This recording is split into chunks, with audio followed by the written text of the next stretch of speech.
Hello, hello. Hi, how are you doing? Pretty good today. How are you? Good, thanks for willing to do this. Oh, sure. My pleasure. I love that picture that comes up like when you're joining, like the be right back thing. That- that's a remnant of here. I'll show it to you. That's a remnant of a side project that I have called Joe's Dump, and the gorilla's holding balloons, which are my head Yeah. in various colors. So yeah. So and kind of just jump around then in terms of your career, but Sure. start from the beginning. I know I read that you were originally a computer programmer. Yeah, I when I was in high school, I was doing like a vocational course for computer programming, and then also doing theater productions. And I had to decide, and I'm like, well, I like to eat, and I probably want somewhere to live. So, so I did computer programming for several decades and theater at night, and kind of kept both fires burning. So what was the timeline of when you moved to LA then? Let's see. I think around the time I was um, 30, I moved to Dallas first. And actually, I was really surprised because I thought, okay, I'm moving from Ohio, which I knew what the theater scene was like there, to Dallas. And I thought, it's going to be like a theater wasteland. But actually, I was really surprised. They had a lot of really good theaters in Dallas, and it turns out it's because of the way the tax system was worked. Money got funneled into the arts, so did that for a while, and then I think I was 40. Ooh, I'm dating myself. Ooh, hi, nice to meet you. Um, I think I was 46. No, no, no, 42 when I switched over to voiceover full time. I got laid off from my day job. So, How was the or what was the first job that got you into SAG? uh, actually, that was a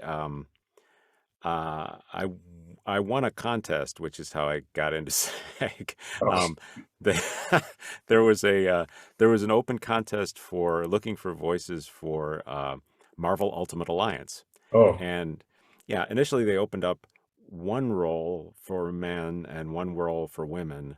And they got such a huge response that they said, okay, we're going to open up two roles for men and two roles for women. I said, okay. And I didn't look at the fine print. I just shot off an audition for Namor, the Submariner, and they called me up and they said, "Hey, we want you to voice Namor, the Submariner." I'm like, "Oh, cool. It's a SAG thing, so we'll have to Taft Hartley you and get you into the union." I'm like, "Okay, sure, fine, bonus." And then it was a really cool experience as a stepping stone into the union because they took me to the campus and they showed me around, and I ended up getting an Xbox, which I later sold, and I bought a Nintendo instead because I wanted that instead. But they were just really cool people. mhm. And I would think that one of your first anime credits would have been in a monster.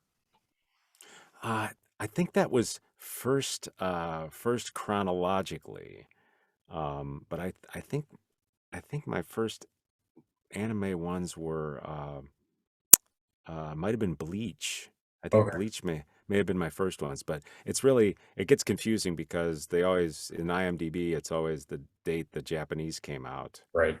and then they dub it like later. So I think Bleach was one of my first ones. I got pulled into that by Wendy Lee, who I think you interviewed her too. She's a really cool lady.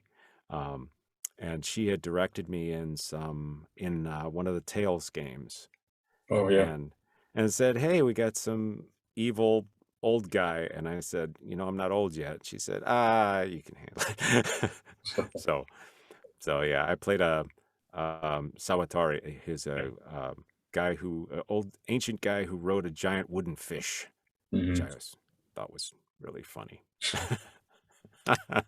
But yeah, Monster was like a whole head game of a show. I mean, that one was I ended up watching pieces of the episode while we were filming it, which always happens. And I hadn't watched the whole series until it actually came out, and I went, "Wow, this is really a complicated, twisted plot." Yeah. And it's hard to tell when you're coming from the inside. You're like, "In this scene, this happens, and you're interacting with these people." Oh, okay, I got that. And then you find out later that that was like a dream sequence, or was, you were being faked out for some reason, and you go, "Oh, okay, I get it." And since you brought up Tails, I would think that Raven is one of the characters you have the most affinity with. Yeah, he's surprisingly, he's probably the closest one to my normal voice, Hmm.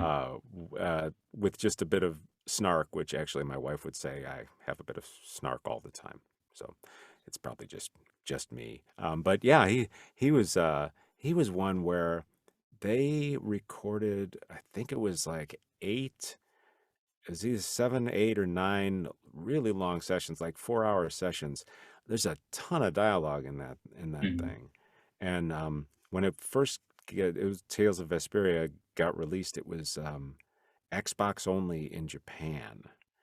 And so I think they had made some deal with Xbox to sell Xboxes, because Sony was huge. PlayStation was the thing in Japan, Right. and I guess their sales went through the roof, and eventually they came out on every other platform. But yeah, yeah, yeah. How do you think you could personally relate to Raven the most? I think I like the fact that he's got, um, okay, spoiler alert, he's got like a dual personality where part of him's evil and part of him's good, and there's this constant struggle. And a lot of the times when I think about the characters I play a lot of baddies, but some weirdos and some good guys too. And I think inside each of us, we've got all those parts.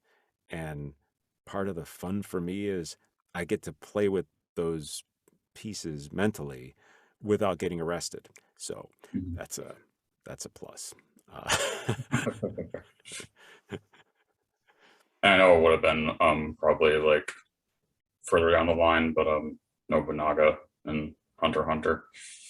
Yeah, yeah. He is. I wish I was as cool as Nobunaga. He is so cool. He's got the hair and the style. And I think after I did him, I noticed how many of my characters had some sort of purple in their outfits. Oh, It's right. like him and Raven, and there's like five others that I pulled out, and I said, "Why do all my characters wear purple?" Um, but yeah, he was a good one too, where the story took twists and turns. Uh, the process for me, the process is really interesting because I come in, and of course the director knows the whole plot, Mhm. but when we go in the studio, the scripts are brand new to us. We don't even get to preview them. They plop some paper on your desk or give you a script in your browser window, and it's like, okay, we're on this scene, and in this scene this is happening. So I mean, the directors really know their stuff, and are able to communicate each scene and get what they want out of the actors, and then magically, weave individual recordings together so that it sounds like a dialogue was happening. Mhm. Um, the process is, it's probably my programmer side coming out, watching the bits and pieces just get stitched together and come out looking like it was always meant to be that way. And you go, yeah, but I've seen how the sausage is made, and this is really amazing if you see it from the inside. Mhm. Yeah, yeah. And everybody else I've talked to, they some people can have different answers to how they took to dubbing opposed to like original animation. How did you personally take to it? Um, it was a challenge at first because the splitting your mind between reading, watching the mouth movements, and acting at the same time was a challenge. And I think it's one of the more challenging forms of voiceover. Uh, uh, it's uh, After you get used to it, you kind of develop a pattern. Like for some actors, they're very good at visually watching the lip flaps and things. Yeah. I think I'm more of an auditory guy. So sometimes I'll just glance at the screen and I won't really watch it. But I've got an internal pacing. So they'll play the original Japanese and I'll hear that, and it's like I've got a little recorder in my head. So when we get to the scene, beep, beep, beep, and then it's me, and I go, okay, there's this, and there's a little pause, and then there's this, and then he stumbles over that word, and then he goes on with that, and it comes out, and uh, it usually comes out close. And this is another one where the dialogue people are key because on the fly they'll be like, we're a lip flap short. Let's change this to that, or let's make this a multi-syllable word instead of a single syllable word. And I go, okay, and we do it again, and they're like, yeah, that's better. Let's move on. Okay, magic. It's just from my side, I just say things, and engineers and script writers put it together on the other side. Hmm. And what do you think is the case with anime that you've had to get the most emotionally involved on headspace for a role? Uh, For anime, I'd probably have to say, probably in Monster. There were some roles in Monster where it was dark. It got really dark. I mean, I've done some darker roles in games, but for anime, that one went kind of down the rabbit hole. So there were a few. There was one guy, I think he was in Monster. There's one guy who was just the slimiest, nastiest, who's a small character but he was somebody you wouldn't even want to hear about, much less meet. My wife notices when I do characters like that because it's almost like I have uh, a soul residue from playing nasty characters Hmm. because I'll come out and she's like, "You're a little creepy tonight." It's like I'm so sorry. I just played this, and let me go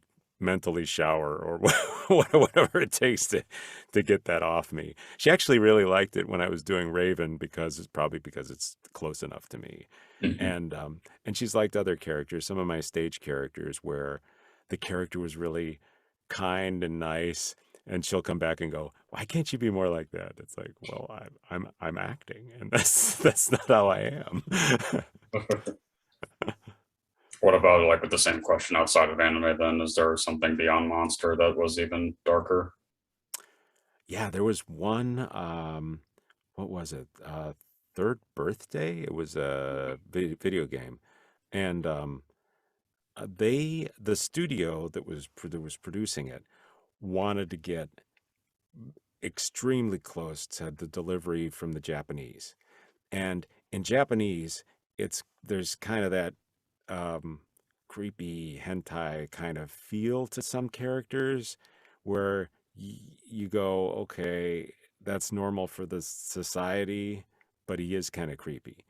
But when you translate it to English directly, and then you give the character the same feel, the character was a scientist, and he would send this girl's spirit to go do things. So she would astrally travel. And while her spirit was away, he would sit there and obsess over her. And like one of his lines was, "How sweet your tears must taste." And I'm going, "Oh my God, that's so creepy. That is so creepy." The fact that she can't do anything and he's sitting there at a console, like controlling things, and you go, "Oh, okay, I'm just going to say this and pretend it didn't happen." Do you think you have a personal preference for like darker roles opposed to comedic then? Yeah, I try to look at the darker roles from the inside out, and it's given me a different perspective on humans in general because I think when you look at someone and you go, "Oh my, how can they possibly be like that?" or "How could they do those things?" And looking at from the character perspective, I have to realize that when people do things, they think they're doing something right, good, just, or justified at least. Like somebody hurt me, I'm going to hurt them back. It's from the inside, they're justified in what they're doing, and they don't see it as bizarre in some way. And in some ways, in some cases, they're insane. Like there's a scene with King Leoric where he goes mad and he thinks his wife is betraying him behind his back and has her beheaded. And you Mhm. go, okay, well, from his perspective, he saw her as betraying him, and this was the only way he could control the situation. And then I come back out to real life and I see things in real life where I shake my head and I go, I don't understand how they do that. And I go, well, yeah, I kind of do, and I think I feel more sorry for people who are like that than I would have before I inhabited this many characters. Mhm. Yeah, And then, what was the first character? Because I know obviously you played more characters besides Dean in Fire Emblem. Did you play Tibarn or Bantu first?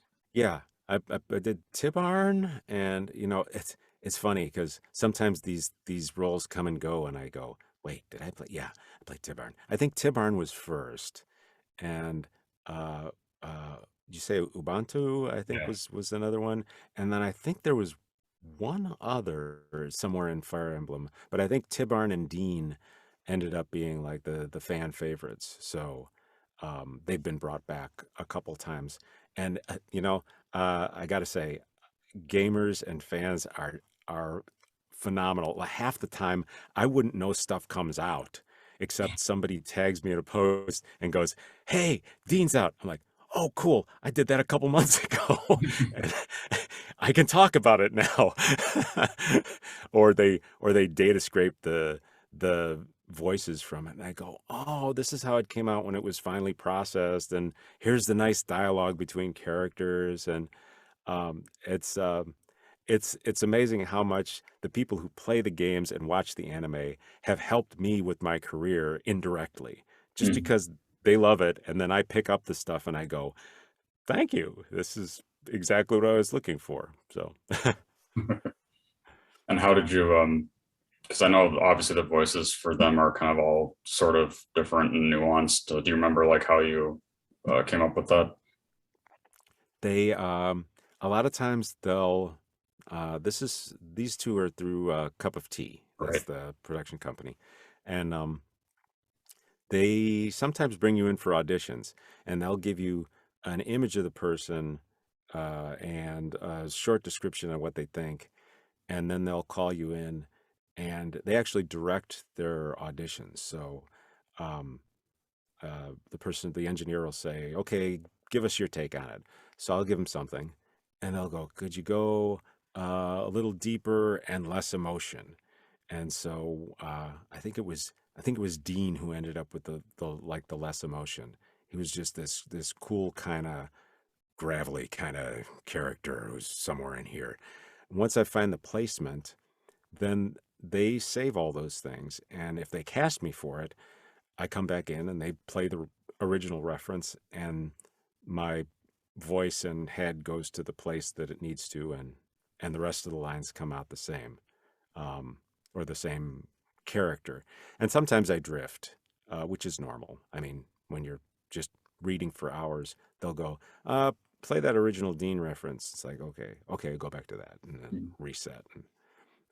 But that's another thing where that part's collaborative with Cup of Tea. With some other ones, I just do what I think it should sound like in the audition, and they call me in and say, "Okay, that's what we want. Let's just do more of that." But I've even had one situation where I sent in two characters, A and a B, and they called me in to voice B, but they wanted the voice from A Oh. to do B, and they were completely different characters, and that was for Squidbillies. That was my only role on Squidbillies so far. They have one more season. Maybe I'll get called in. But that was an interesting choice because I said, "Oh, I didn't picture it this way, but sure, I can. I guess I can do that." Mhm. Yeah. And how do you think you can personally relate to Dean at all? Um, I think for Dean, there's probably there's a part of me that wants to be that kind of laid back, cool, deep voiced guy, and there's probably a larger part of me that's this uh, kind of goofy, spastic guy who ends up coming out a lot more than my wife wants. So it's like, can't you just be cool all the time? Okay. It's like, Yeah. yeah, but there's times when that's really useful.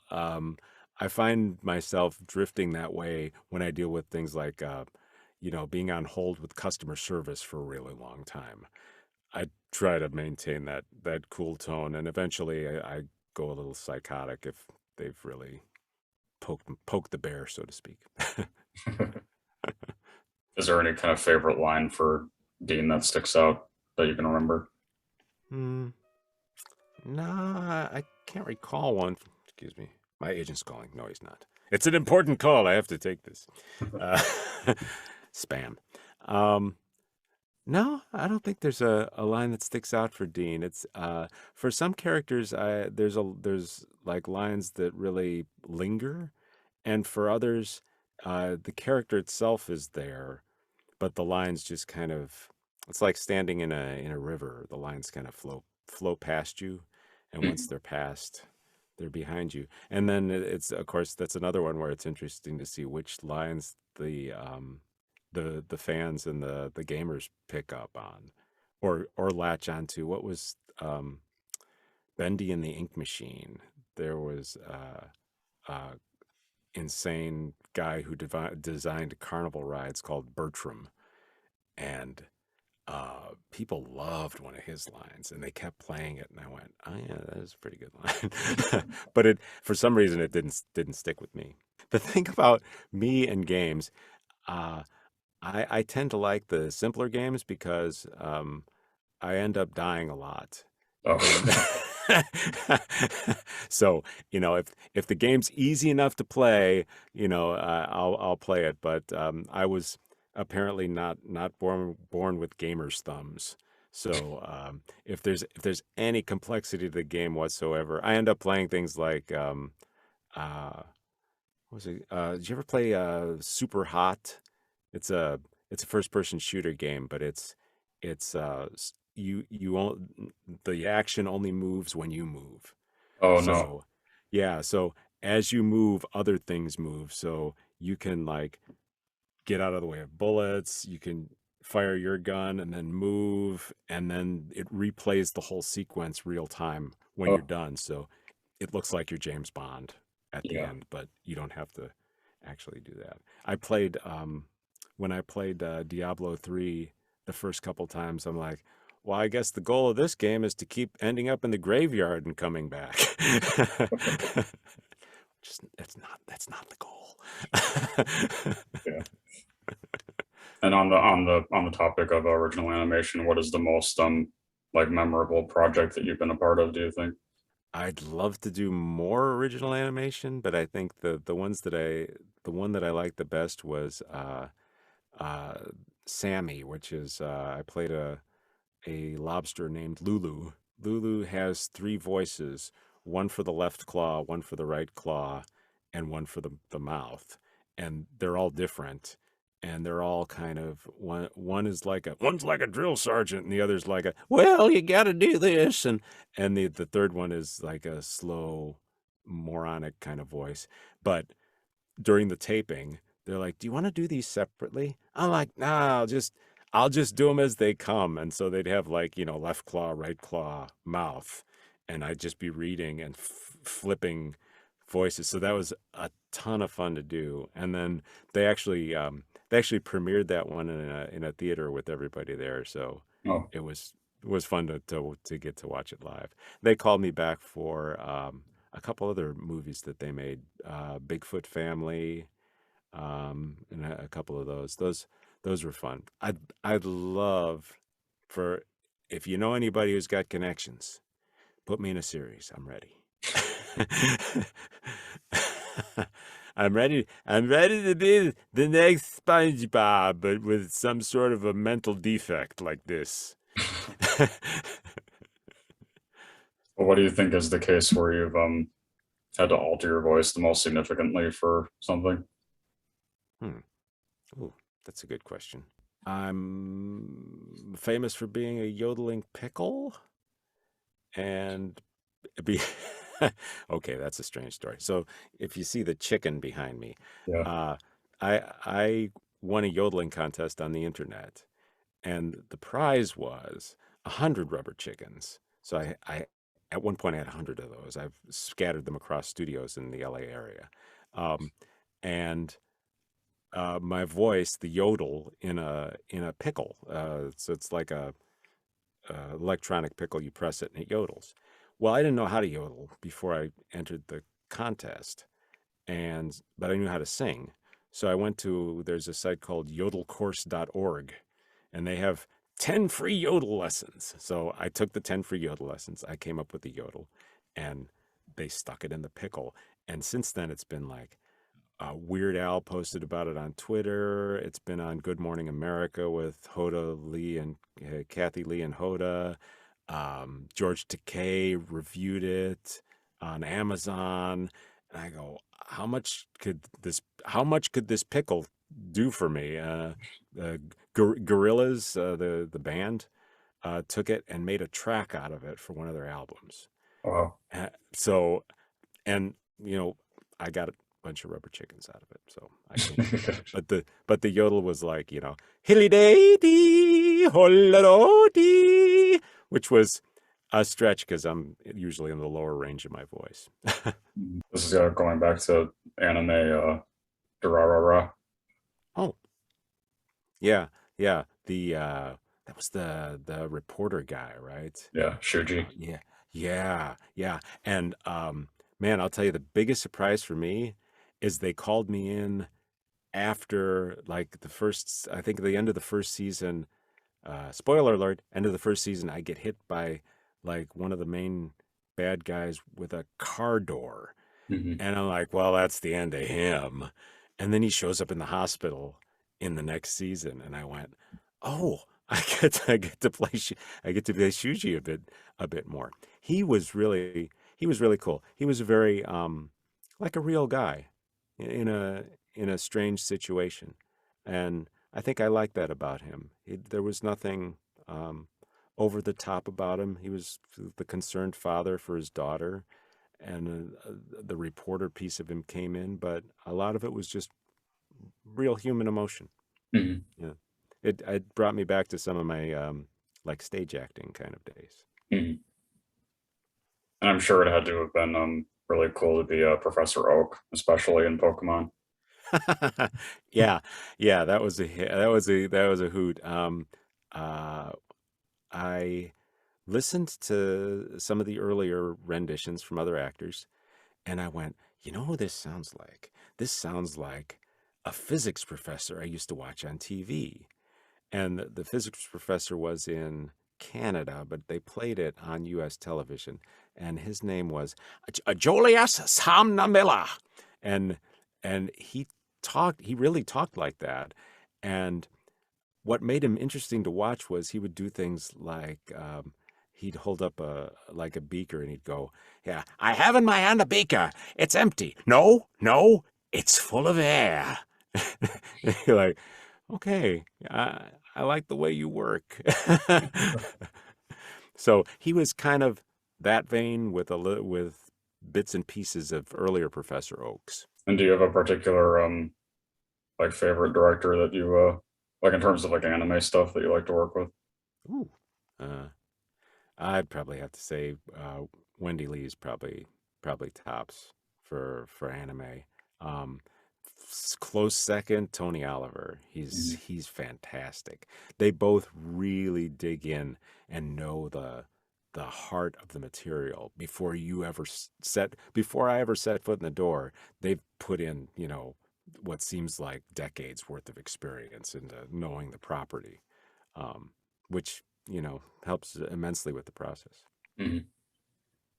This was going off into no, you still had some live action stuff. It was cool to see a credit in Bones. Oh yeah, Bones. Yeah, that was there was like a computer driving instructor. Um, so it's in a live action thing, but I'm not actually on the screen. I think there's like only three or four actual things where you see my face. Um, but that was one, and then there was like Young and the Restless. I did a few uh, voice on the phone, and that was, I'll tell you, that was an interesting process because you go in to the set, and it's literally just a voice on a phone, and you sit around and you wait, and they show you what scenes taping when, and you sit in a little green room, and eventually they're like, Joe Thomas to taping room 4, and you go down, and I'm standing off camera. They set up a mic. The person on the screen picks up the phone and talks to me, and they do it maybe twice. They go, okay, you can go now. That's a wrap.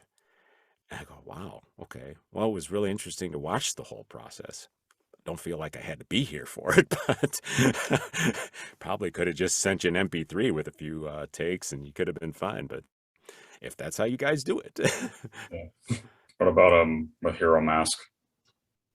Oh, Hero Mask. Yeah, that's that's probably another one where, uh, yeah, I recall the session and I don't remember the character. Oh, Wow. This is old. This is what old age looks like. Children, make sure you don't get old like me. Stay young. what about with yeah, it's like one of the more recent Beyblade series. Oh yeah, Beyblade. Yeah, yeah, yeah. That was fun. I was like a Beyblade sensei master Hmm. of some sort. Yeah. Yeah, those were cool because I hadn't done any of the Beyblades before. And watching I'm like, oh, this is what a Beyblade is. Oh, and I see how it fits in with the actual toy. They're really doing this. They're doing the exact same thing on the screen that you do with the toy. They're battling with these spinning top things, and except it's gigantic and there's explosions and things. But um, yeah, I like that one. That had a very almost a Karate Kid kind of feel to a lot of the characters. Hmm. Yeah, yeah, yeah. This is more a recent other anime game, Astral Chain. Oh, yeah, Astral Chain. That was a great one. His character wasn't named for me, but his name was Yosef, so Yeah, I'll take that. He was cool. He was another one where you're not quite sure about him all the way through, and by the end you find out some mystery things that I can't reveal to you until you've played the game. So go play the game now. Um, uh, I really liked him. I thought the game mechanics were fascinating. Again, I suck at games, but I thought the mechanics behind it, where you're controlling an astral creature that you've captured hmm, to fight other people. Um, I found that a very creative idea for the game designers, and the fact that they wove it into it looked very um, what's the term, like cell animation kind yeah, of work. I used to play Beautiful Joe on Nintendo, and hmm, they had that cell frame look that I really liked. right, yeah. And I know you've been playing I and Z and the Puyo Puyo Tetris games for a while too. Yeah, yeah, yeah. They had to explain what Puyo Puyo Tetris is. They're like, well, this is Puyo Puyo and this is Tetris, and then we just stuck the two together. I'm like, oh, okay. Yeah, I love doing both of those characters were kind of um, you know, like the kind of people you'd actually want to meet. They were straightforward, kind of nice guys. Um, my wife probably appreciated that I did them. Have you gotten the opportunity to do ADR for like a lot of like major live action film and TV? No, not too many. I've done some Walla work, which is, where the group fills in the background stuff. And I've done some stuff that's voice matching for some of the larger thing. I've voice matched some people where I could name the people, but I can't actually tell you what I did because that's still not released. Oh, Well, it's probably never going to be released. Like I did Harrison Ford in something. I did Steve Martin in oh, one. Yeah, which you go, okay, those are Vincent Price for something, and um, but some of it's out and some of it's never going to be out because if you're really good at voice matching, you can't tell that it's somebody else hmm, doing the voice match, and they like to keep that under wraps. Um, but other than that, not a ton of live action. I did do a stormtrooper voice in the Disney theme parks in the Star Wars Millennium Falcon ride. oh, okay. Yeah. Well, having talked to Mick Wingard as well, what is your like what is the process that you have for doing voice match? Ooh. I think I always had a knack for um getting close to people's voices. So um, there's a lot of listening to the pieces, like well, let's take an example, like with Vincent Price. I was listening to his voiceover from Thriller. He's got a really interesting voice because he's got a cadence to him, and then he also has some higher tones mixed in with some lower bits, and there's a little bit of gravel. So you're kind of it's like baking a cake, and by the time you end up with something that's close, then you can tune the dial and get a little closer. So you end up darkness falls across the land. The midnight hour is close at hand, and it's those. He's got that musicality. The midnight hour is, where it fits into the his personality. And everyone's, like Peter Lorre's is more in this range where he stretches the ends of words, and each little piece fits into like the end cake. Hmm. And the neat thing about that is if you end up with a bad voice match, you still might have a good character you could use for something else. It's like, well, that doesn't sound anything like him, but I can use that somewhere else. It's kind of related to that. What do you think is the case where it's been like the most difficult to sustain a voice that you've done for something? Ooh, um, um, probably, probably this guy, the Oh, Skeleton King. Yeah, he's a lot of gravel, and so they'd call me in for sessions, and the original sessions was half when he was alive and half when he was dead. And the alive voice is probably like a bad Patrick Stewart impression. You know, I am King Leoric of blah blah blah. Blah. But his dead voice is like, "You dead." So if you can imagine doing blah for 4 hours straight, it kind of. I never plan anything for the day after a Leoric session. It's like just gonna rest, just gonna leave it alone, let it rest. Those and then anything where it's like screamy or shouty are probably the toughest ones to come back in and do more of. okay. But that's not to say I don't love the character. Leoric is fantastic as a character. So many weird levels, and they even made him one of the patches. They made him a janitor. He's riding like a giant bar of soap, and instead of the giant cudgel he has over his shoulder, it's a mop. And he Hmm. has a magical bucket. Well, personally for me, it was really cool to see it be part of the live action Kenshin movie. One of them. Oh, yeah, yeah, yeah, yeah, yeah. Yeah, I always forget. Yeah, you're right. I always forget how many of the live action stuff I've done where it's like a live action dub. Yeah. I've done quite a few from like South Korea, China, a couple from South America and Central America too. Yeah. Yeah, now that you mention it, knocked a little neuron out of place or something.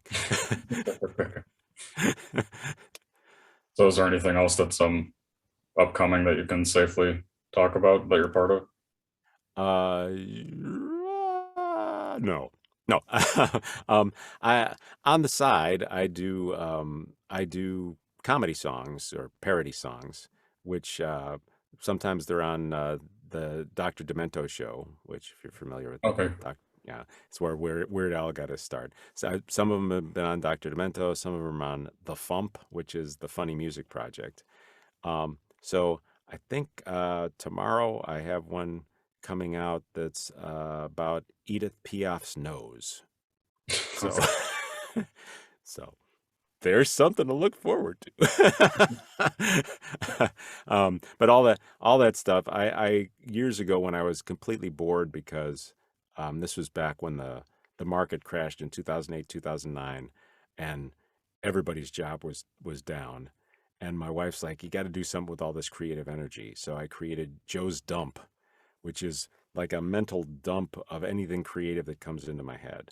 So it has like songs and poetry, and it even has a voiceover business section with some presentations that I've done and general advice. So something to check out.